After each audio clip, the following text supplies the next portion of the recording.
Welcome to Woodland Hills, and thanks for tuning in. We hope that both your heart and mind are inspired today, and that you enjoy our service. Here in Minnesota and around the world, we're learning to love together.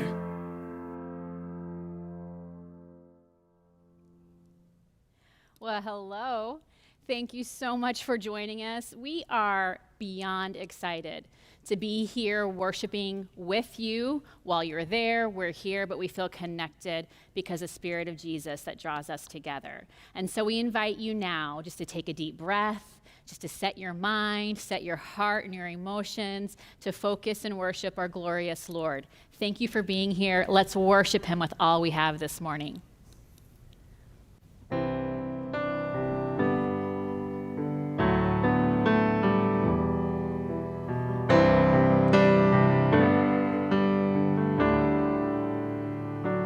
Bless the Lord, oh my soul, oh my soul. Worship his holy name. Sing like never before, oh my soul.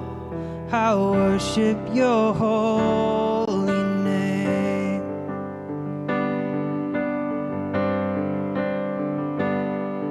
The sun comes up, it's a new day dawning.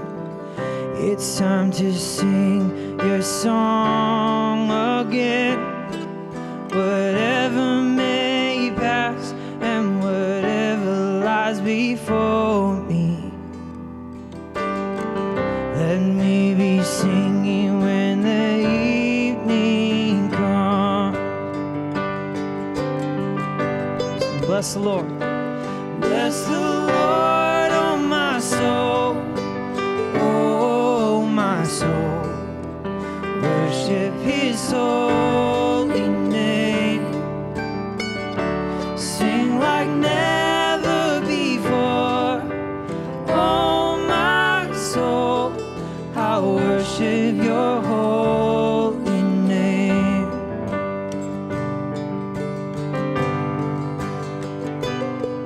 You're rich in love and you're slow to anger. Your name is great and your heart is kind. For all your goodness I will keep on singing.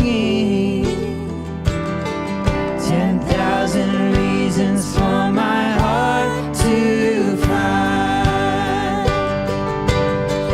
Bless the Lord, oh my soul, oh my soul. Worship his holy name. Sing like never before, oh my soul.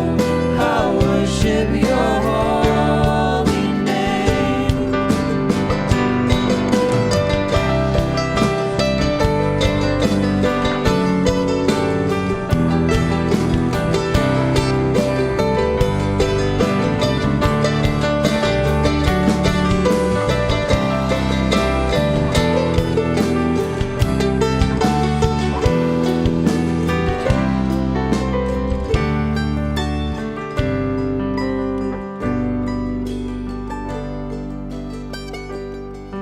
And on that day when my strength is failing, the end draws near and my time has come, still my soul will sing your praise unending.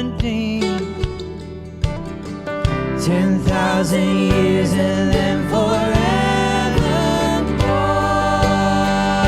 Forevermore, yeah, yeah. So bless the Lord, oh my soul, oh my soul.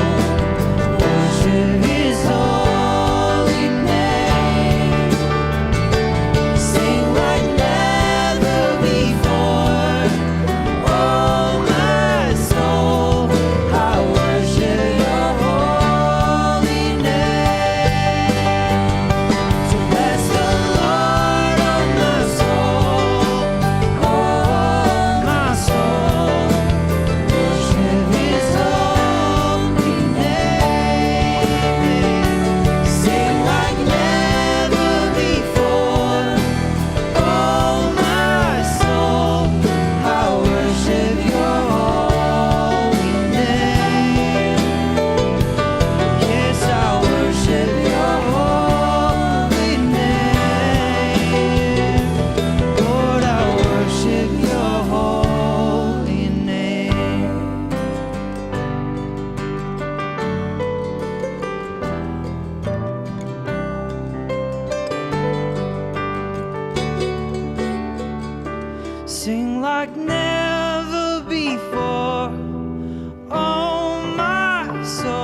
worship your holy name. Yes, I will worship your holy name. Lord, I worship your holy name.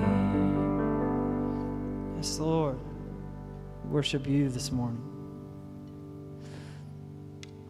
I love that song, and I think we need that song right now. 10,000 Reasons. As if you're anything like me, you have probably come up with 10,000 reasons why your life is not awesome right now and everything's terrible. And we even talk about that a lot, in this series that we're in, talking about how tough things are, people fighting. And when we focus in on those things, they're real. It makes sense to think about the tough things that we go through, but oftentimes we focus on one thing that's not going well, and then we think about another thing that's not going well, and this thing isn't going well either, and pretty soon we have this huge list, this pile of overwhelming stress and anxiety, and it's just crushing us, and we can't move, and we can't think, and we can't be the people that we were created to be. And that's why worship is so powerful, you guys, because we sing truth about who God is. And that song we just sang, and the next song we're going to sing, there are things in there that we can focus in on, that we can hold on to. Even just one little truth about who God is, about who you are. And it doesn't make all the bad stuff go away, but we can find reasons why life is good and God is good. And we have a lot to be grateful about, and that can change everything about the way that you walk through your life today. And so let's just bring that into our worship this morning. Let's hold on to the truth about who God is, and who we are, and who we were created to be. Let's bring all that tough stuff we're carrying and lay it at God's feet. It's real. It's not going away necessarily. It's there, but let God carry that with you. Amen.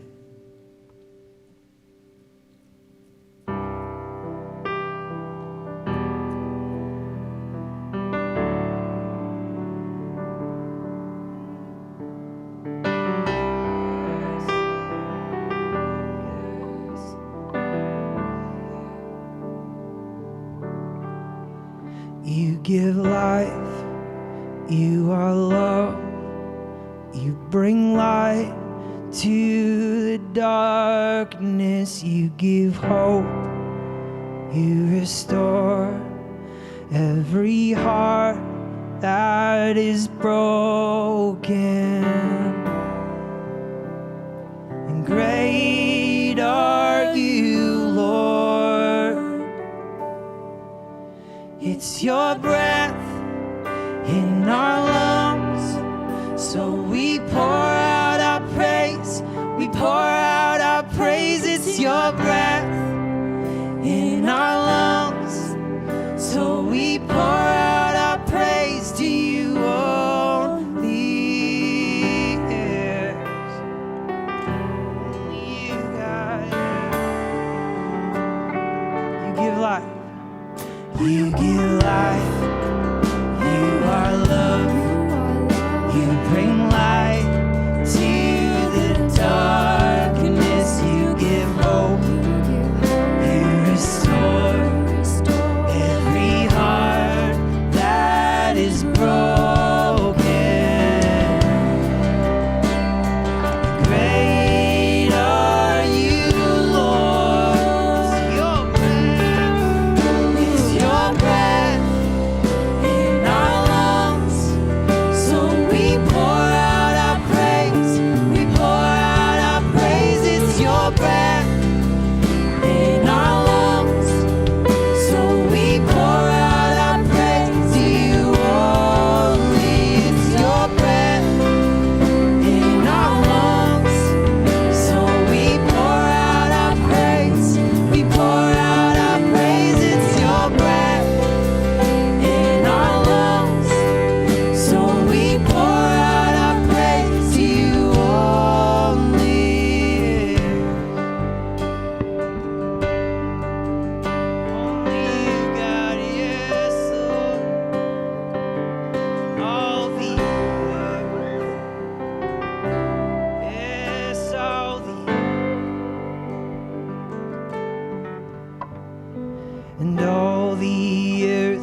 will shout your praise. Our hearts will cry, these bones will sing. Great are you, Lord. All the earth will shout your praise. Our hearts will cry, these bones will sing. Great are you, Lord. And all the earth, yeah, all the earth will shout your praise. Our hearts will cry, these bones will sing. Great are you, Lord. It's your breath in our lungs, so we pour out our praise.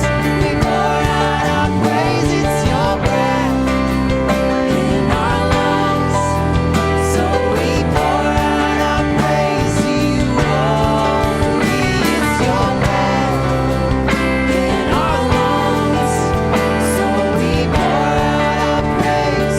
We pour out our praise. It's your breath in our lungs, so we pour out our praise to you only. Only you, God, yes.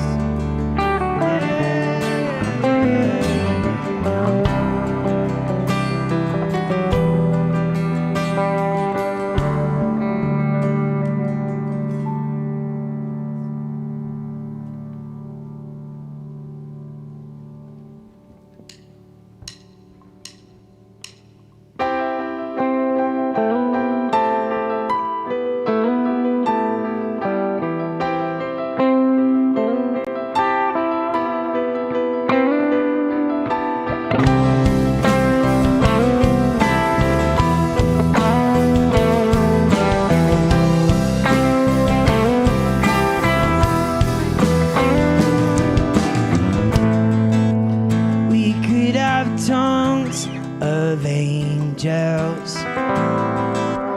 We could move mountains with our faith. We could give everything away, but if we don't have love, we're left with nothing.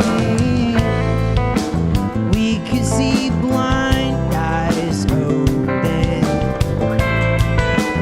know all the mysteries of our faith. We could sing all the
Amen.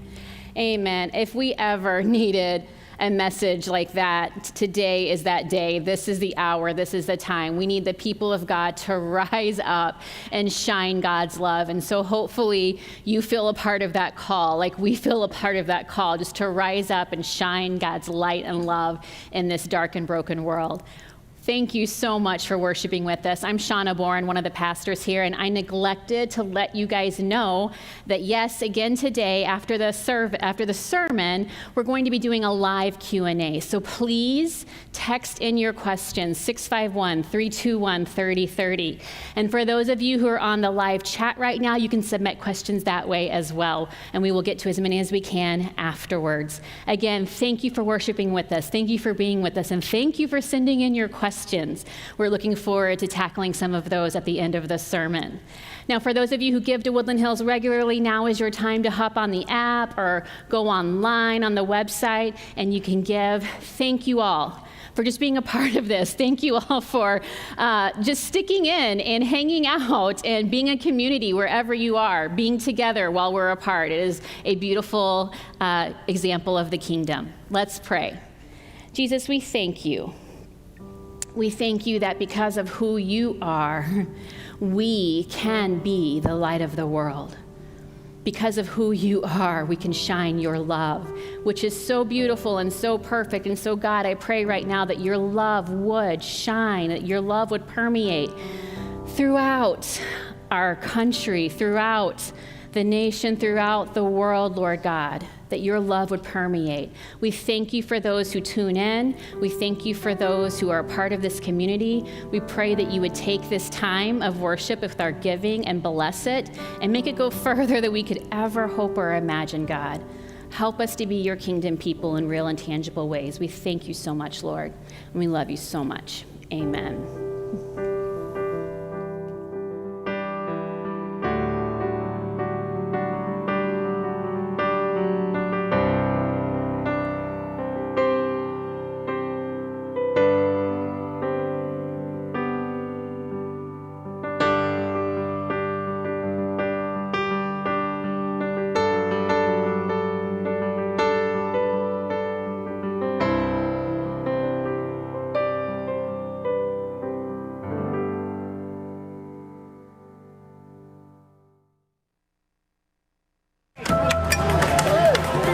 Members of the group and other anti-Trump protesters. We've been dealing with the feds.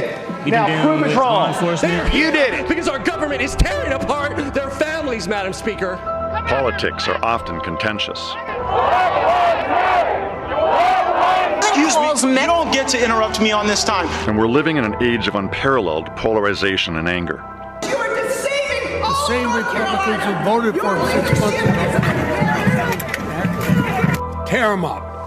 It seems our culture is fraying at the edges, including the church in America. Get a grip and learn how to govern the country. Is that something real to happen? Supporters and opponents of Donald Trump. The gentleman will observe regular order. The gentleman will observe regular order. Fatality. How can we be used for the kingdom to bring understanding and peace to our nation? How can we learn peace for ourselves?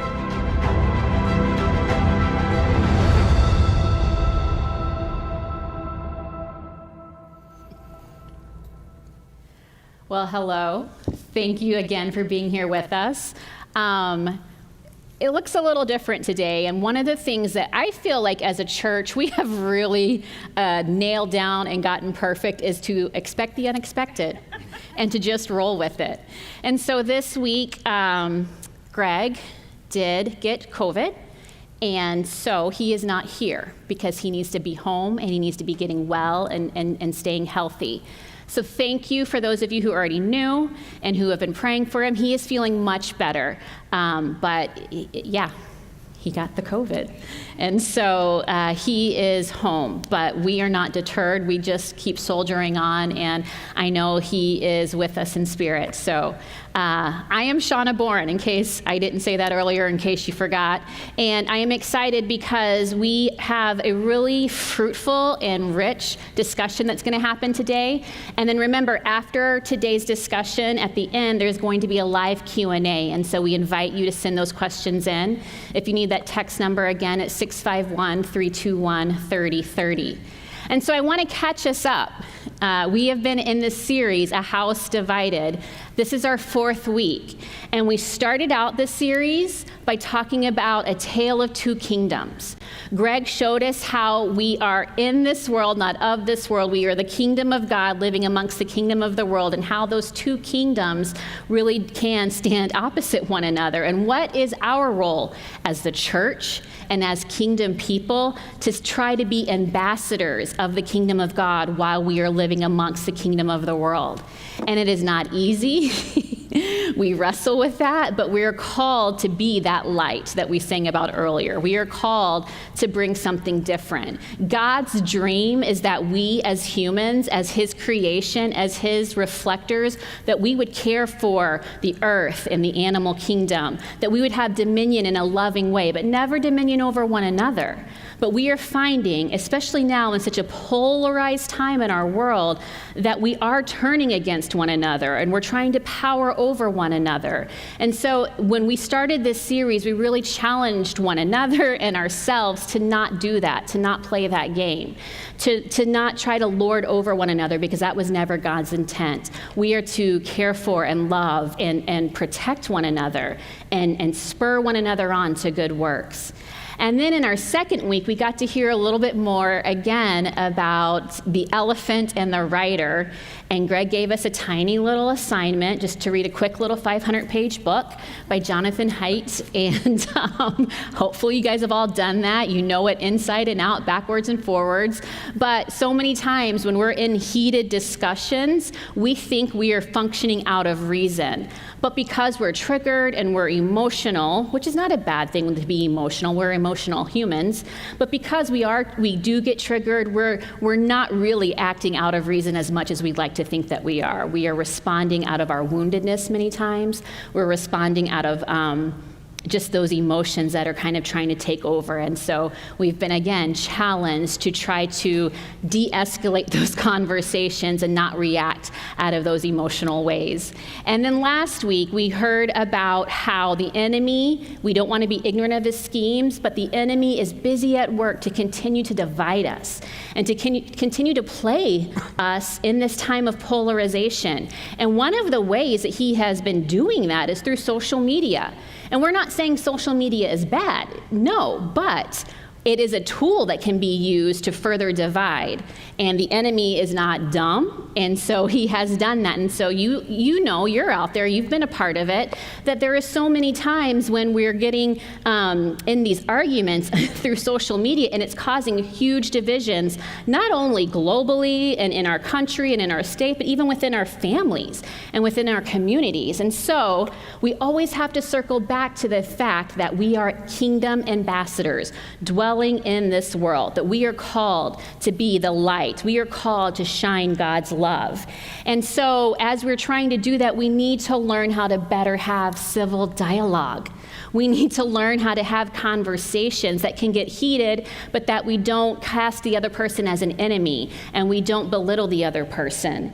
And so, Kevin, this is where I want you to jump in and help us unpack a little bit more about this whole concept of the fact that we are supposed to be kingdom ambassadors here on the earth. And for those of you who don't remember, Kevin Callahan is our discipleship and formation pastor. He is an invaluable source around here for us at Woodland Hills. He oversees SOMA, the ministry school that we have here, and he has a therapy background. And so he comes with a wealth of knowledge. We pull on your resources all the time, Kevin, and your brain and your mind. And also, you guys, Kevin wasn't scheduled to be here, but remember, Greg got the COVID, and so Kevin has stepped in, and so we thank you for that, Kevin. And now I'm just asking you if you can kind of bring us to where we are today, circle back to the Kingdom Ambassadors thing, and we're living in this world, and how can we best be those Kingdom Ambassadors? Awesome.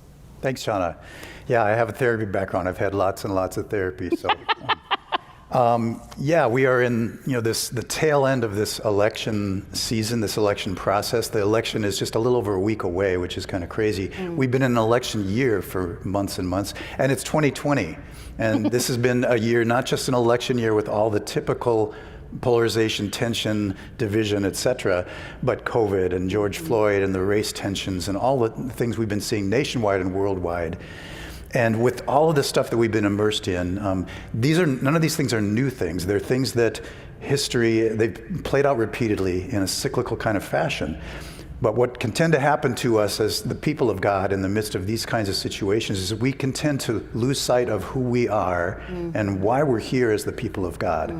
And so that's where we want to talk about a little bit before we set up our conversation about how do we bridge this divide. I think it's important for us as kingdom people to kind of get back to this recollection of, well, who are we? Why are we here? And then how can we be different in the midst of the typical things that play out?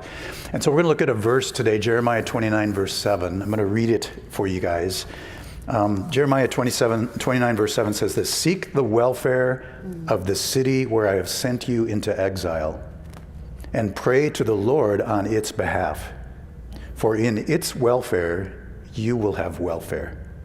Seek the welfare of the city where I've sent you into exile, and pray to the Lord on its behalf for its welfare."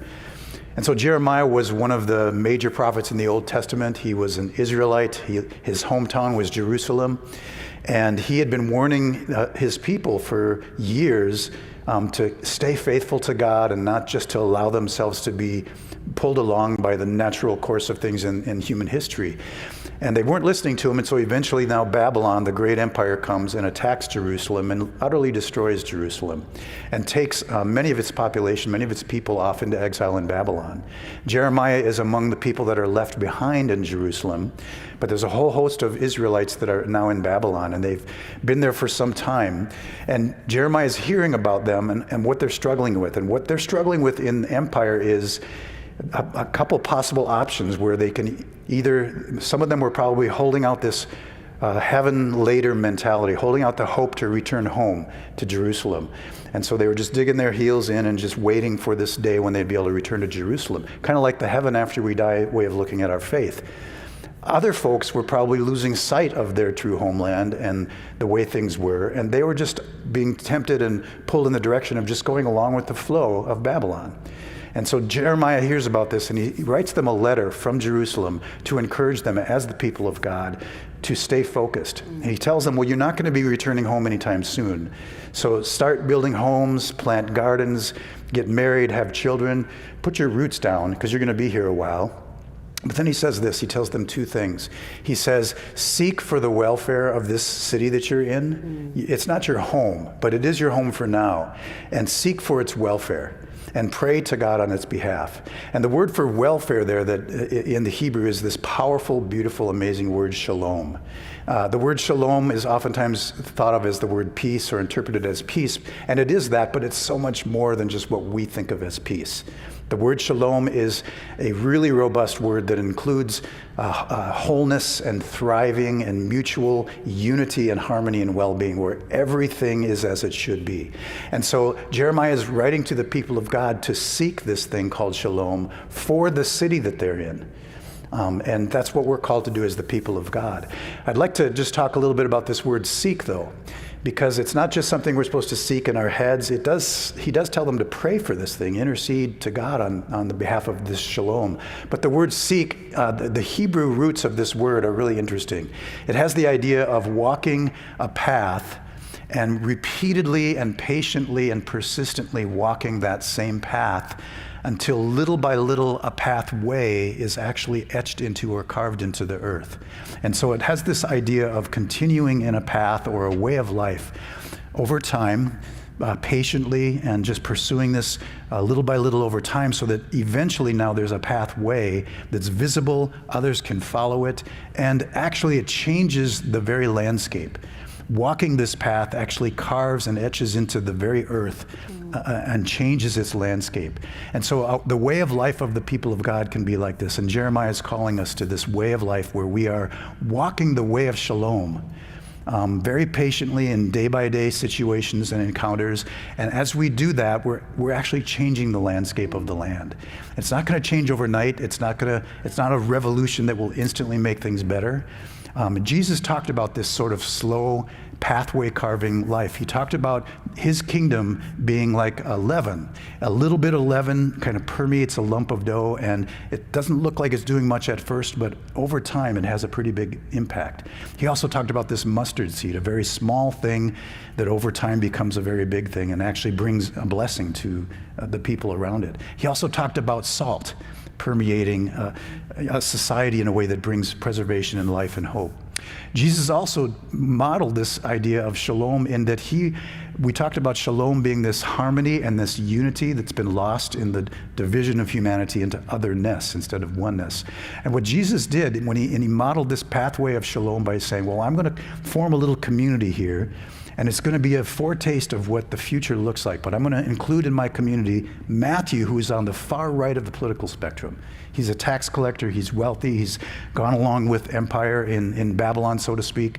I'm going to invite him into my community. I'm going to invite somebody from the farthest possible opposite end of the spectrum, Simon the Zealot, who was a revolutionary who was trying to kill people like Matthew because they were compromisers. So Jesus brought into his community two people that would never normally have gotten along together or lived together. Somehow the teaching and the example and the vision of Jesus held them together. And that's our call as the church. So we're going to be talking this morning, having a conversation. Well, how can we live out this vision as shalom bringers? How can we bring shalom and help etch the landscape with this pathway that's very different than the world has laid out for us? Thank you so much, Kevin. What a beautiful picture. And what a beautiful lead into our discussion today, that as people of God, that we are called to seek the welfare, the goodness for our city. And how do we, by our daily actions and daily interactions, do that and come together from those who maybe don't see things the way we do? That's so beautiful. And so to help us with this discussion today, we have the honor of having Bill Doherty with us. And I want to tell you guys a little bit about Bill. Thank you so much, Bill, for being here. We really appreciate it. We know that you were originally coming to chat with Greg, but you still showed up to chat with us today. Greg who? Right? Greg who? After you two? That's right. Bill is a professor of family social science at the U of M, and he has many specialties. He's hugely resourced as well. He's written many things, but he specializes in a couple of things that we found super intriguing, especially given the topics that we have been discussing over several weeks. So polarization issues, you specialize in de-escalation conversations, especially amongst families. And I think that's been something that has been super eye-opening. We are used to around here talking about how there is no other. It's not us versus them. And that usually feels really broad and big, and like we think of the other as way over there. But what we're finding during this time, Bill, is it's like actually like sometimes even in our own home, for sure in our communities and in our neighborhoods where we are at odds with one another during this really polarizing time. And so you've worked with helping couples who are on the brink of divorce kind of work their way through that. And so you have a lot of expertise, and we were so thankful that you're going to share some of that with us today in this conversation with Kevin, and also during our live Q&A later. So please send in those questions, because we've got a couple of experts here that we really want to utilize what they have to offer. So thank you, Bill. Thank you. Happy to be here. Awesome. I'm thrilled to be here. I've been following the series and excited. And I wasn't kidding when I said your intros here were deeply inspiring to me. Awesome. It's so great to have you here. And Shauna mentioned a couple of experts, and that, because I know who Bill Doherty is, it's like that's not actually true. Bill is a giant in, I'm a clinical social worker and a therapist, as many of you know, and I happen to know that Bill is a very well-known giant in that field. Written a lot, published a lot, and he's done amazing work locally and nationally in this field. And so I'm very honored to be up here with the expert and just to be able to have a dialogue with you, People Bill. will decide that afterwards. Yes, so let's go for it. We'll see how you'll do. Yeah, we'll see how. So, Bill, you've started this organization called Braver Angels, and it's specifically focusing on how do we bridge this political divide. I'd love to hear a little bit more about Braver Angels, and why did you start it? What led to that? Yeah, so what I'm going to be doing is looking at you sometimes and looking at the camera That's fine. sometimes. I have to acknowledge that because I'm a Absolutely. therapist. I'm used to doing this. That's right. Me too. But I'm going to talk to you folks as well. So again, I'm really happy to be here. And so how did a nice marriage and family therapist get involved in political stuff? It happened in December of 2016. A lot of people may remember that was right after the presidential election. Actually, it was still in November of 2016. I was at my house in Roseville, Minnesota. I got a call from a colleague in New York City named David Blankenhorn, who had been on the phone with another colleague from Southwest Ohio named David Lapp. The Upper East Side of Manhattan, entirely blue, Democrat, Hillary voters, Southwest Ohio, almost all Donald Trump voters. Antagonisms, huge. Depression in New York, dancing in the streets in Ohio, country divided, and they said, why don't we get together 10 Hillary Clinton voters and 10 Donald Trump voters together for a weekend in December? And they called me, and I said, Drew, that's pretty brave. What were you thinking of doing with them? And they said they didn't know, but they thought I could figure that out. And I remember looking at my calendar, hoping I was not available that weekend, but I was. And so I flew there. We did 13 hours over a weekend, and it was powerful. And when we asked people why they came, they said, we can't go on this way. This was a small town, South Lebanon, Ohio. We have schools to run, we have roads to build, we have hospitals to take care, we have a generation to raise. We can't do it with this kind of rancor. And so it was a powerful weekend, and out of that came this Braver Angels. There have been 1,000 workshops around the country, and we're still going strong. That's awesome. So what would you say, and then is the ultimate goal of Braver Angels then? What are you guys trying to accomplish? Well, a small goal of trying to depolarize America, and that is to try to move us away, not from policy differences, which are essential in a democracy, but moving away from hostility towards each other, viewing each other as enemies, as objects of hate sometimes. And we do this, and a big powerful part of this is that at every leadership level, Braver Angels is half red and half blue. What I mean by red is tend to be more conservative, tend to vote more for Republicans, blue, more liberal, tend to vote for Democrats, and there are people in between. But the charter of this, the charter was that all decisions are made by both reds and blues together. And so I had been in continual relationship for these 4 years with people of great political diversity, and there is a kind of a crucible that occurs there, that we do among ourselves what we hope to do for America, is what this is about. Wow, that's really beautiful, to be a contrast community, to model this alternative way. So you talked about the extreme polarization, the tensions, the sort of demonizing from both sides. How would you assess where America is right now in general, not just politically, but culturally? And then how did we get here? What led us to be at this place? Where we are now is easier to describe than how we got here, because how we got here is very complex. But most historians are saying that we are more divided now than at any time since the 1850s. And we know what happened after the 1850s. Wow. So we are tremendously divided in so many ways, politically, culturally, and in our families. So I'm a family therapist, been at this for a long time. And I'm also a child of the 60s, so I remember what they call the generation gap, the visions of the Vietnam War. People still did Thanksgiving dinner. Okay? Yeah. Now they're not doing Thanksgiving dinner as much. I work with couples. For the first time in my career, I see couples talking about divorce over political differences. I see family members cut off from each other. I see adult children and their parents cut off from each other. So we are in serious trouble as a nation. Now, the question of how we got here is very complex, and you guys have been talking about this in this series. And one thing I'd say is that political identity has become a core part of who we are. It's and that's unfortunate, I think. It's replacing religion as a core part. Am I conservative? Am I liberal? Okay. Am I a Democrat, or am I a Trump supporter, or am I a Biden supporter? This is running really deep, and it relates to our sense of ourselves, who we listen to, who we admire, and also things like what cars we drive. Wow. There's a wonderful book by a guy named political scientist Hetherington called Prius or Pickup. Oh, wow. If you drive a Prius, you're likely to be blue. If you drive a pickup, you're likely to be red. What kind of beer you drink? Do you like the fancy beers or the Bud Light? Yeah. And so where we live, if you look at the map of the country, the red and blue areas, we don't relate to each other anymore. We're in silos now. So lots of factors have led us to be a divided nation, a divided people.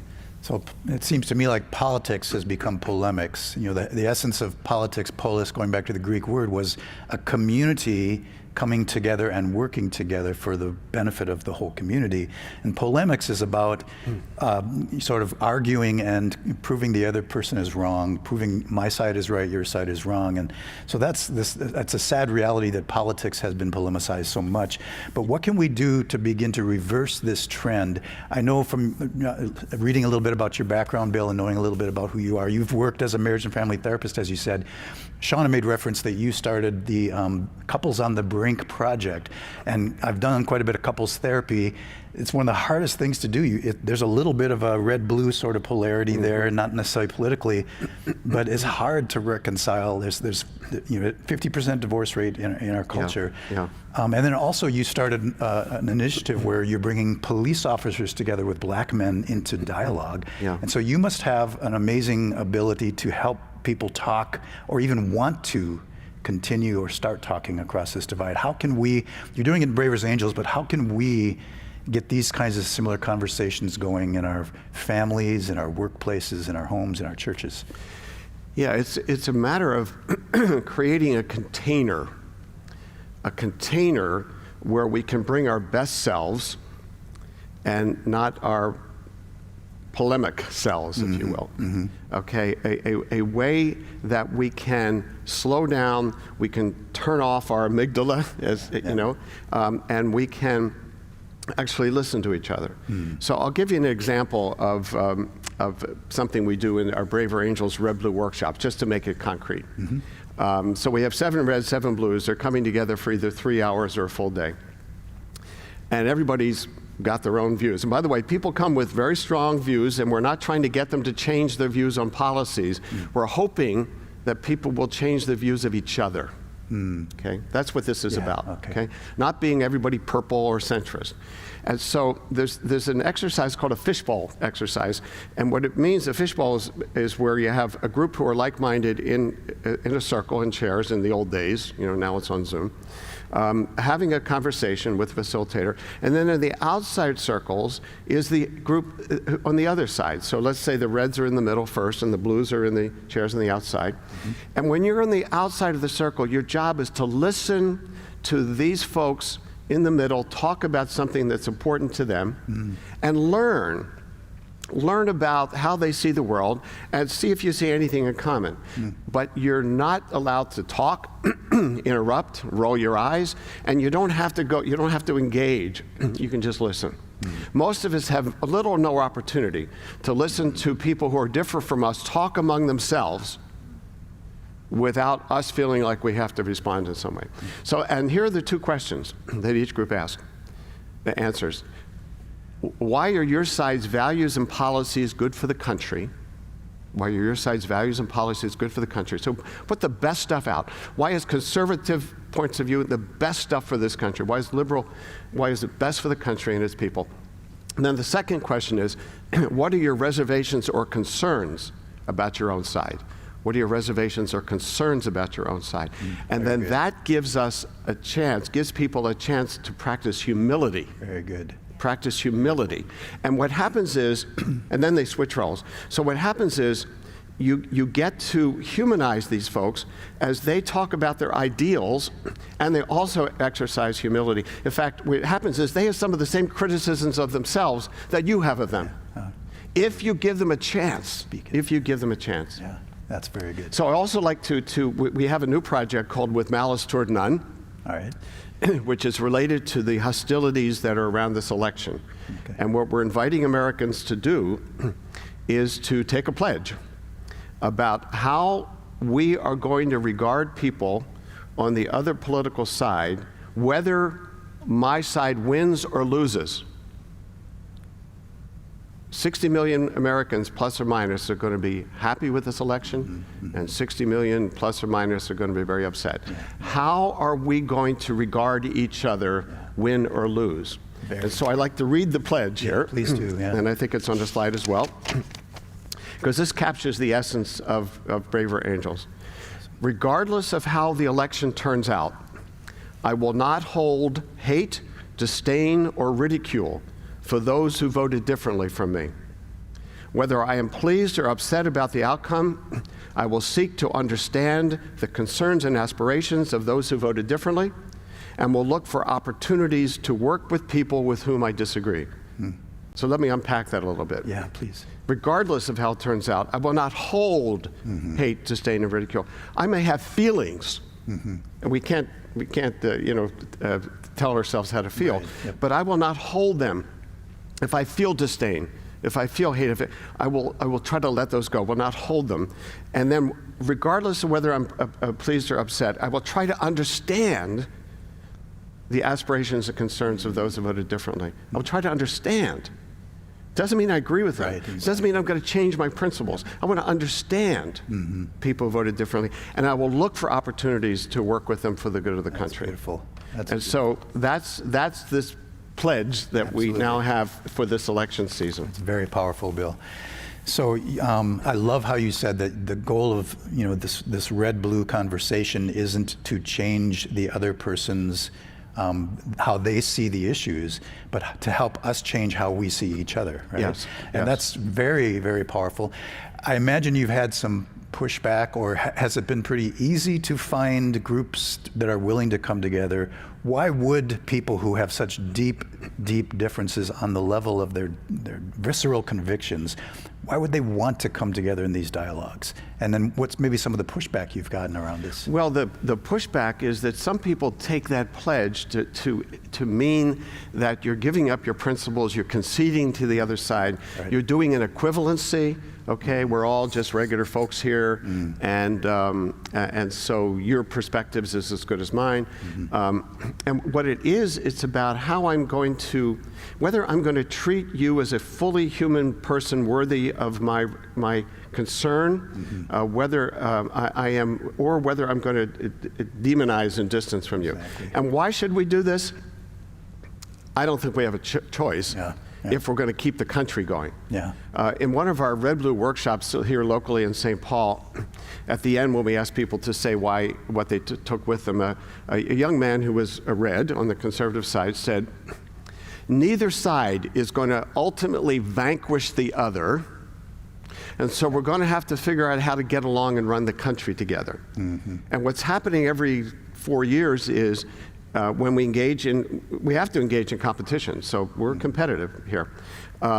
We have this idea that if my side gets the 51 seats in the Senate and the presidency, it's all a glory train after that. The other side is going to go away. These issues of liberal conservative have been with us from the beginning of the country. There's healthiness in it. It's gotten toxic now. But I don't think we have a choice. Right. But to talk to each other. And you said, so the unifying vision, at least one level of unifying vision would be, both sides care about their country, care about this nation, care about the usness of the nation. And we're so divided on this level. You mentioned earlier, Bill, about policy level and value level. And could you say a little bit more about, because it seems like where we clash is the policy level, and that's where we end up having these fights and seeing each other as enemies. But how do we get folks down to the level of maybe our values, maybe we value some of the same things. We see policy differently, but values. Say a little bit more about how you help people get down to a conversation on that level. Well, one of the big experiences I've had with Braver Angels came with, we did a bus tour.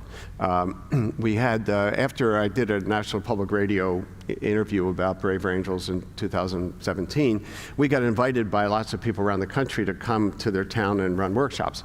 And so we raised a little money, we rented a bus. It was actually a politician's bus. It was former Representative John Boehner's bus and his bus driver. Wow. Okay? So we went through 8 states and 16 towns running these workshops. We were like a grade B basketball team, going from town to town and running plays. Awesome. And sleeping wherever we could. But it was an intense experience of engaging a lot of Americans around these conversations. And one of the things that I really learned from that is that we are often closer together on what we value and aspire to for Americans, for our children and our grandchildren, than we are on policy. So almost everybody wants our children to be well educated. Almost everybody wants everyone to have access to good health care. Yeah. We want national security. Yeah. We want people to prosper. We differ on how to get there, and we differ sharply, and that's okay. So let's take something like education. We have, again, I don't know anybody who doesn't want all of our children to be well educated, right. But we differ on how much we want to emphasize public schools versus charter schools versus vouchers. Is the public school system, how much it can be improved? Do we need alternatives for it? Where's the level of local versus national control? So we differ sharply on means. Policies, then, are not the ultimate value. Yeah. 2 people can be for equal opportunity for all Americans and differ on whether affirmative action, which is a policy that came in the 1960s, is still the best way to do that. Yeah. But what happens in our conversations is, if you and I disagree about a policy which is a means to an end, then I assume you don't want the end. Exactly. You don't want our children to be educated. You don't want equal opportunity. You want people to die on the streets because you are not, you do not agree with my policy.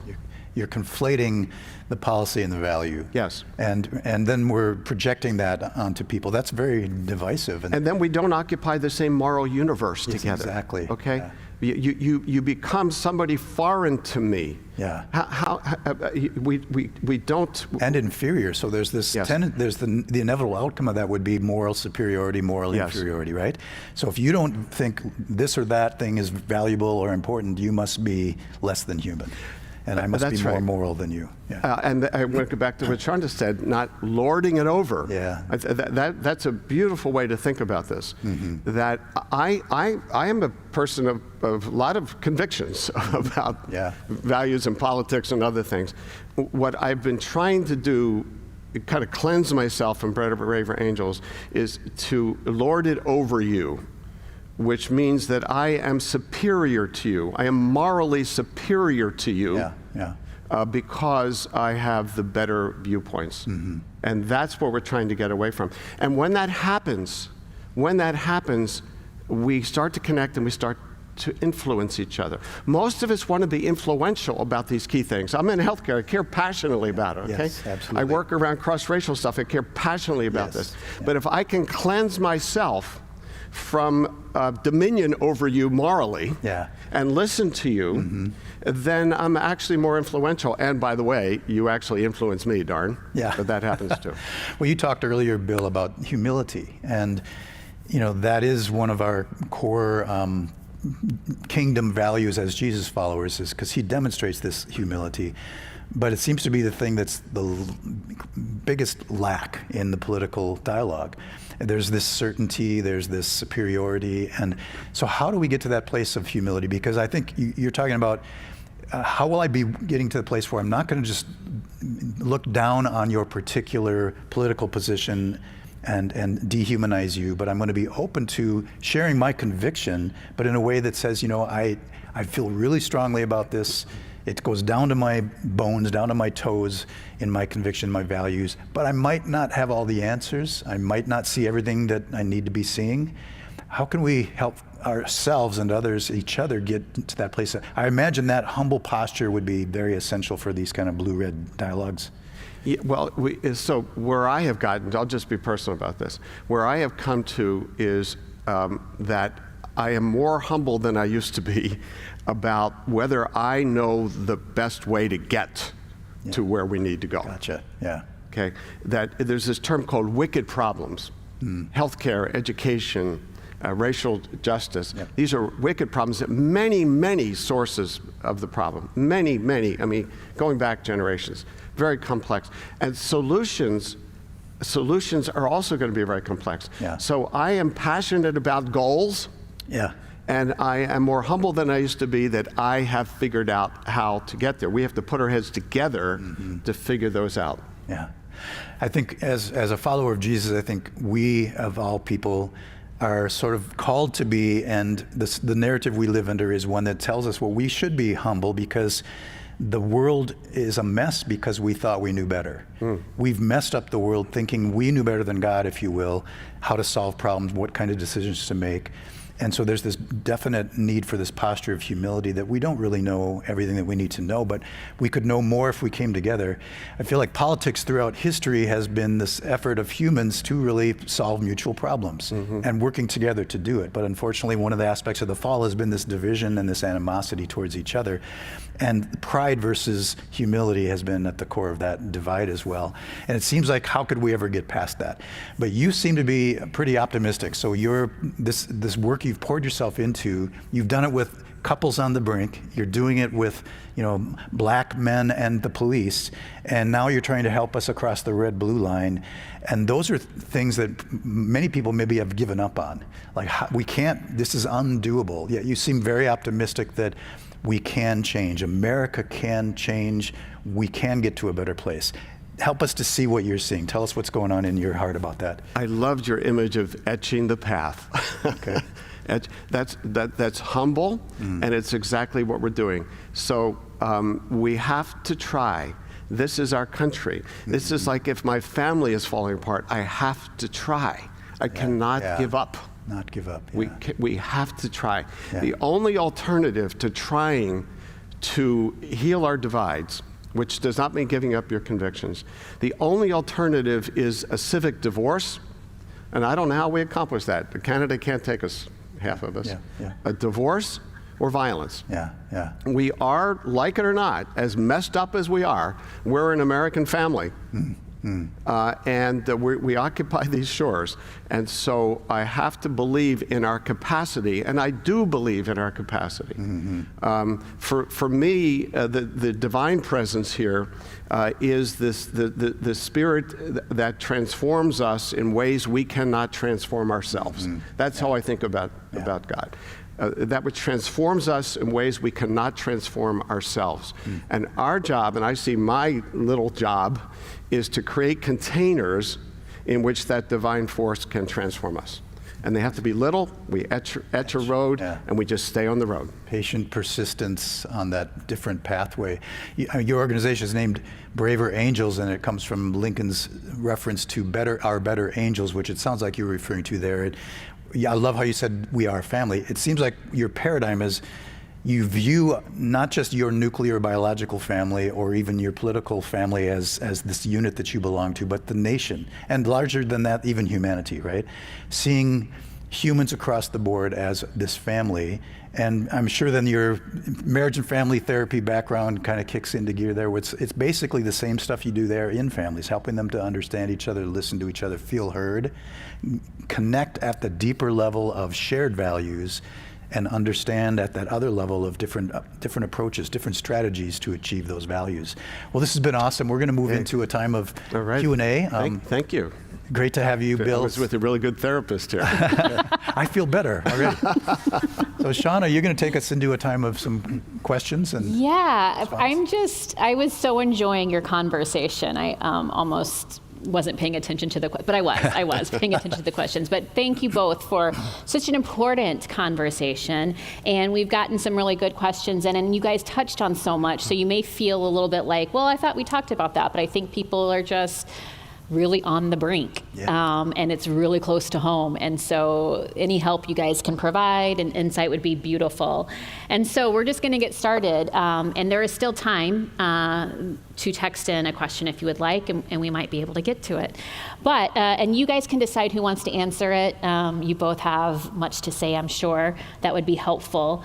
Bill, I loved how you talked about how we don't occupy the same moral universe. And I think that, I mean, it seems so simple and basic, but it was such a good reminder. It's such a good reminder. And so that leads me to this question we have from someone who's asking about the 500 plus children separated from their families because of, as they put it, bad immigration policies.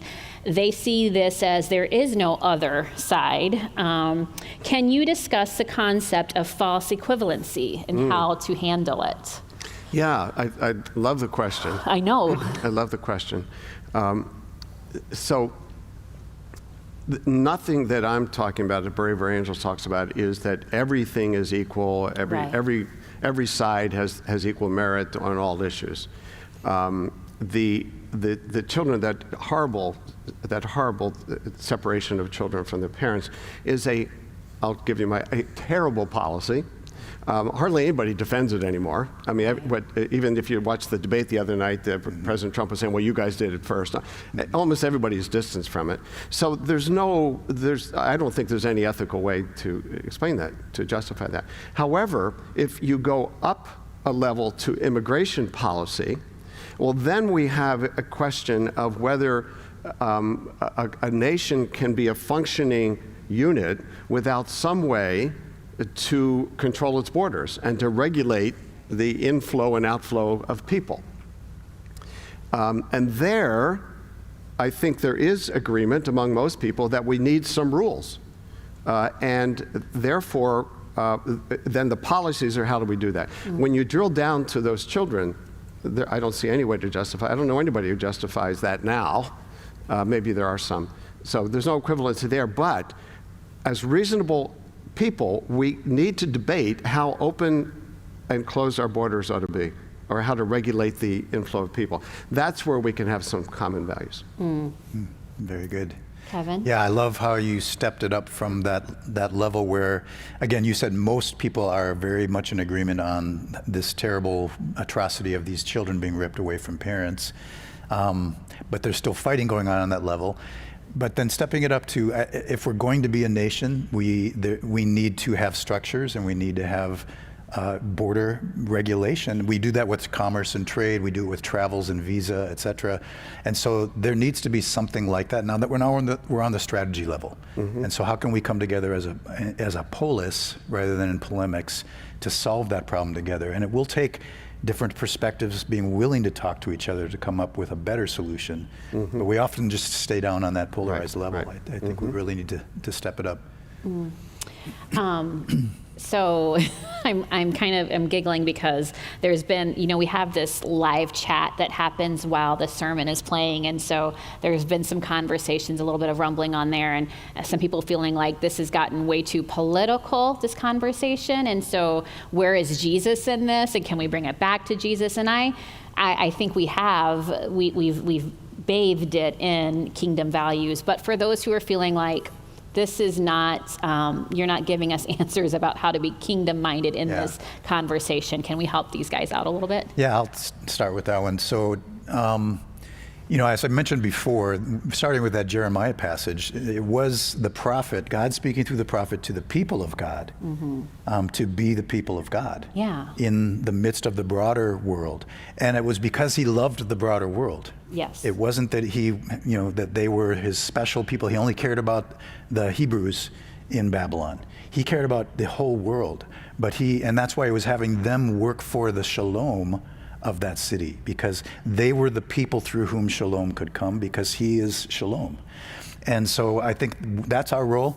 And so I feel like, and Jesus modeled this, right? So we talked about how his goal was to be the city on the hill, if you will, in Matthew 5, where we are such a community of shalom, of right relatedness, of respect, mutual respect and dignity among each other, that now spills out and overflows so other people can see who God is and what he's really like, because this is how we live. Yeah. This is what we're like.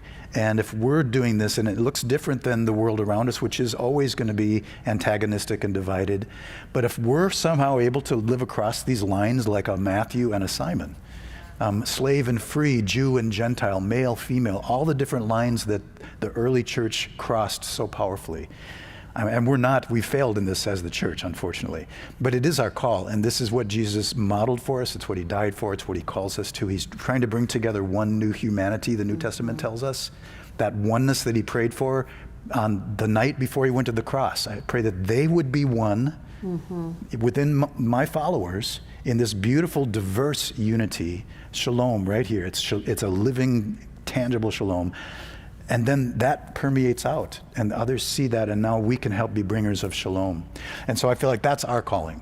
That's where Jesus comes into this whole thing. If we're not able to be united across these lines, we're not showing who God really is and what he's like, and we're failing in our moment, our opportunity of being shalom bringers, bringing the well-being to Babylon, if you will. Well, yeah, and I just, like, as kingdom people, we interact, we live, we have spaces in the world, and the things that affect the world should catch our attention so that we can bring a different way, a third way of being and doing and responding. And so, I feel like Jesus is completely baked into this as kingdom people, and I love your response to that. So many times throughout this series, we've had people who, and I understand, and remember, we are all dealing with this from our own experiences, some of us from our own woundedness, and this particular election feels really heavier and darker than one's previous because of the labels that we were attributing to the different sides. And so we have more questions today, and this specific question, who is coming from a person of color, and admittedly they're saying, I'm really struggling with what's being said today, because they feel as if we are saying, again, just to not stand up against the systemic racism, to not stand up against the white supremacy, and just to go along with it, go along to get along. And they're saying that they don't see the benefit or need to understand racist or those with racist ideologies. And so that's not what we're saying. However, I think it would be helpful if you guys could speak to that a little bit. Again, a very important question. Yeah. I like to think about 3 R's at the same time: resist, respond, and repair. And resist means to stand up against forces that you see as evil, and to push back. Respond is to have something else to substitute, like if the forces of evil retreat, what are we going to do next? Okay? And then repair is to work to restore the social fabric that has been torn apart. All are important. We've been talking this morning about the repair. Yeah. They're all important. Yeah. They're all important. And the other thing I say is, when we stop seeking to understand, we can't ever bring somebody back into the community. We try to understand people who have committed murders. We try to understand people in prison. People have done horrible things. I have to understand what happened to them. So my own view is, just strategically, racism comes out of somewhere. It just doesn't pop out of people's heads that they're haters someday. It comes out of experiences and social forces and influences. And it's part of my job, I'll just make it personal, is to try to understand where that comes from in people so that we can try to work around it and against it. I'd like to add to that, thinking about what the unique sort of angle that Jesus took. Jesus wasn't your typical revolutionary, but he did bring about a revolution. He did resist, and he responded to the issues of his day on every level in a way that was strong. It got him killed, right? But it was not the expected way. It wasn't adversarial. Jesus told us to love enemies. Howard Thurman years ago said that in order for us to live out that ethic, to love enemies, we have to figure out a way to eliminate the category of enmity. And we do that by reaching across the aisle. So when we're dialoguing with those who we strongly disagree with, we're not compromising. we're doing what Jesus said, which was, let's destroy enmity. Let's find a common humanity underneath this. Martin Luther King modeled this obviously in the civil rights movement, where he trained and taught his followers, if you're going to be part of this movement, our movement is a non-hate, non-violent movement. And so you can't do what we're trying to accomplish by hating the oppressor. You have to see the oppressor differently. They can no longer be seen as your enemy. We need to collapse that category of enmity. And I think that's really what this is about. We're still resisting. There's an amazingly powerful resistance and response that's done by reaching across the aisle. Just this past week, Oshita showed a video to our Soma students from Daryl Davis. It's a TED Talk. Daryl Davis is an African-American gentleman who reached across the aisle to befriend a KKK Grand Imperial Wizard and get to know this man. So an African-American musician developing a friendship with a KKK Imperial Wizard. And a lot of people scratched their heads and said, why would you ever want to do that? And it was because Daryl Davis understood this idea. I want to collapse enmity. I want to reach across the aisle. I want to understand on the deepest level, why is this important to this man? They ended up becoming great friends. Eventually, the KKK leader left the KKK.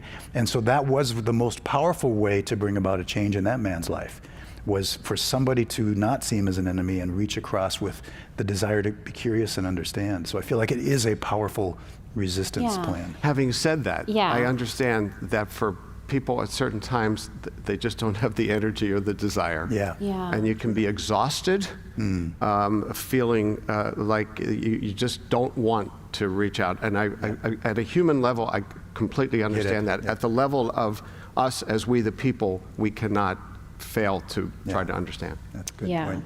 Thank you for that. And I think I think you guys would agree that we are in no way saying to just lay down and allow those things to come at you if you are a person who has been impacted by racist rhetoric or racism. And so it is so important to acknowledge that and resist. You both said that is key, to resist, but it's in how that we resist is where the kingdom piece comes in. Well, we just want to thank you all for your questions. We want to thank you for just your dialogue. We want to thank you for just putting it out there, what you're going through, where you are, and what you're struggling with. And thank you guys for your conversation. And the conversation will continue. I know we'll get more questions in, and we'll try to hit them in various ways, either on the Musecast or maybe online or something, or maybe in the next series. But I'd like to end. We have got one more question, and this is just someone who very honestly, and that's the thing, I love the honesty of these questions that have come in. They have just said, I have zero interest in debating my family any longer who are on the other side politically. They are not going to change my mind. I am not going to change their mind. I have zero desire to have the conversation. I want to avoid it at all costs. However, because I am a kingdom person, should I find a way to engage in that kind of a dialogue? Or is it okay to have the good old, we don't talk about politics, we don't talk about religion, we're just gonna all get along if we avoid those topics?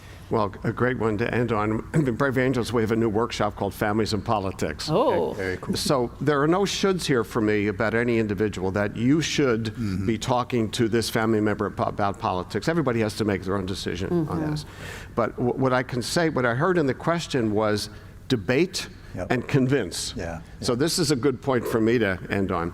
A cardinal principle of this Braver Angels way to talk is to give up the idea that you're going to change somebody's mind through the brilliance or the moral passion of what you're going to say.